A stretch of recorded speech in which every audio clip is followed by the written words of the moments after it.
কথা দিয়ে কথা রাখলেন বিদ্যুৎ মন্ত্রী রতনলাল নাথ। অবশ্যই তিনি দলীয় দৃষ্টিভঙ্গি থেকে যে প্রতিশ্রুতি দিয়েছিলেন বা দলীয় ভাবনায় যে প্রতিশ্রুতি দিয়েছিলেন সেই প্রতিশ্রুতি তিনি রক্ষা করেছেন। হঠাৎ করে কেউ বলতে পারবেন যে হ্যাঁ, মন্ত্রীরা কথা দিয়ে কথা রাখেন সব সময়? হয়তো না। কেউ কেউ বলবেন যে রাজনৈতিক দলের প্রতিনিধিরা যারা আছেন তারা সবসময় কথা দিয়ে কথা রাখতে পারেন না। সেটা নানা দিক থেকে কারণ থাকতে পারে, কিন্তু দলীয় দৃষ্টিভঙ্গিতে মন্ত্রী রতনলাল নাথ যে প্রতিশ্রুতি দিয়েছেন সেই প্রতিশ্রুতি তিনি রক্ষা করেছেন। অমরপুর বিধানসভা কেন্দ্রের 34 নং বুথের বুরবুরিয়া এলাকায় তিনি উপস্থিত হন। লোকসভা নির্বাচনের ভোট প্রচারের সময় তিনি কথা দিয়ে এসেছিলেন যে তারা যদি ভালো ফলাফল করতে পারেন সেই ভোটে, অর্থাৎ প্রদত্ত ভোটের নিরিখে যদি ভালো ফল হয় তাহলে সেদিক থেকে তিনি কার্যকর্তাদের সঙ্গে কথা বলবেন, তাদেরকে পুরস্কৃত করবেন, তাদেরকে সংবর্ধিত করবেন।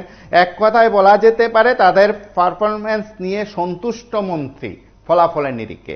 লোকসভা নির্বাচনের ভোট প্রচারে যে কথা বলছিলেন সেই কথার নিরিখে এবার মন্ত্রী সেখানে যান। তারা ভালো ফল করেছেন, তাদের পারফরম্যান্স খুব ভালো, তাদেরকে সংবর্ধিত করেন মন্ত্রী রতনলাল নাথ। ভোটের সময় প্রচারে এসে এলাকার ভোটারদের কথা দিয়েছিলেন, কার্যকর্তাদের কথা দিয়েছিলেন।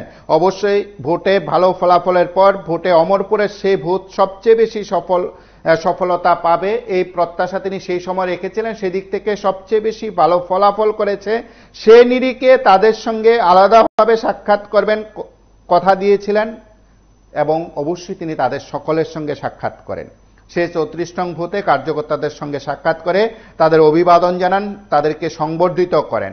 মন্ত্রীর সঙ্গে সে এলাকার বিধায়ক রঞ্জিত দাস সহ অন্যান্যরা উপস্থিত ছিলেন। যদিও প্রসঙ্গক্রমে মন্ত্রী অমরপুর কৃষি দপ্তরের কার্যালয়, বিদ্যুৎ দপ্তরের কার্যালয়ও কিন্তু পরিদর্শন করেছেন, কিন্তু রাজনৈতিক দৃষ্টিভঙ্গি থেকে, রাজনৈতিক ভাবনায় দলীয় দৃষ্টিভঙ্গি থেকে যে কথা দিয়েছিলেন কথা রাখলেন মন্ত্রী। আমরা একবার শুনবো তার প্রতিক্রিয়া।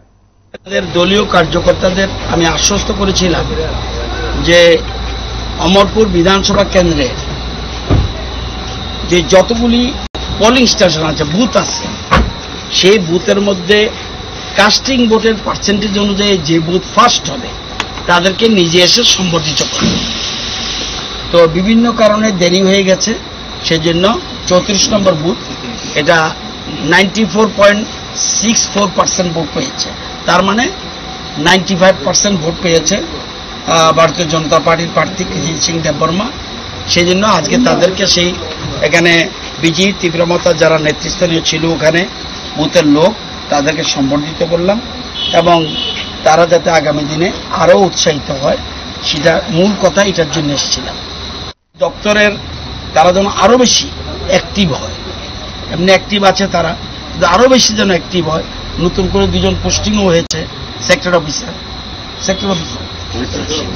তো মোট এখানে তারা বিভিন্ন সেক্টরের লোকরাও আসে, আমার ডিডিও সাহেব এসছেন। সুতরাং তারা যেন আরও বেশি জনগণের পাশে যেতে পারে সেজন্য তাদেরকে একটু নির্দেশ দিয়ে গেলাম এবং যদিও তারা অ্যাক্টিভিটিজ আছে তবু আরও ভালো করে যেন মানুষের পাশে যায়। বিশেষ করে কৃষি যেহেতু আমাদের জাতির মেরুদণ্ড, সেই জন্য এই জিনিসটার উপরে বোঝাতে চেষ্টা।